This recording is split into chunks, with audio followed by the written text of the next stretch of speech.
যশোর নাভার্নে দেখুন কতটা স্নোফল হচ্ছে। এই ভিডিওটা আমি একটু আগে আমার ফোনে ধারণ করেছি। যখন সেহরি খেতে উঠেছিলাম তখন আমার চারপাশের ওয়েদার, তারপর আকাশের দিকে তাকিয়ে মনে হচ্ছিল যে অন্যদিনের তুলনায় কুয়াশার মাত্রাটা একটু বেশি।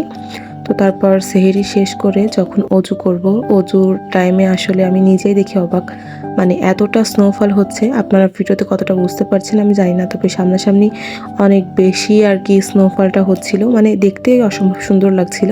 তো আমি ভাবলাম যে আপনাদের সাথেও শেয়ার করি।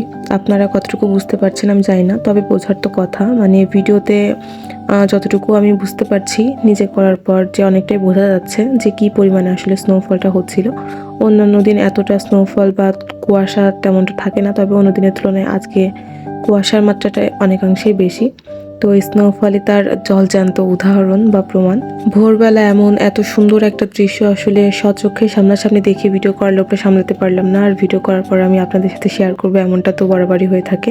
চারপাশটা পুরো কুয়াশাচ্ছন্ন, মানে চারদিকে তাকালে কুয়াশা ছাড়া আর কিছুই দেখা যাচ্ছে না। তো ওই কুয়াশার মাঝখানে এই এত সুন্দর স্নোফলের এই ভিডিওটা আপনাদের কেমন লাগলো অবশ্যই জানাবেন। তো আজকে সকালবেলা দেখবো যে আসলে বাইরের ওয়েদারটা কেমন থাকে, অন্যান্য দিনের মতো স্বাভাবিক থাকে নাকি অন্যান্য দিনের থেকে আজকে কুয়াশার মাত্রাটা একটু বেশি থাকে, এটা সকাল না হলে বোঝা যাচ্ছে না। তো রমাদানের সেহরির টাইমের মানে এত সুন্দর একটা স্নোফলের দৃশ্য মোমেন্ট ক্যাপচার করতে পেরে তো আমার নিজের কাছে অনেক বেশি ভালো লাগছে, সেজন্য আপনাদের সাথে শেয়ার করলাম। আপনাদের কেমন লাগলো অবশ্যই জানাবেন এই ভিডিওর কমেন্টে। ধন্যবাদ সবাইকে।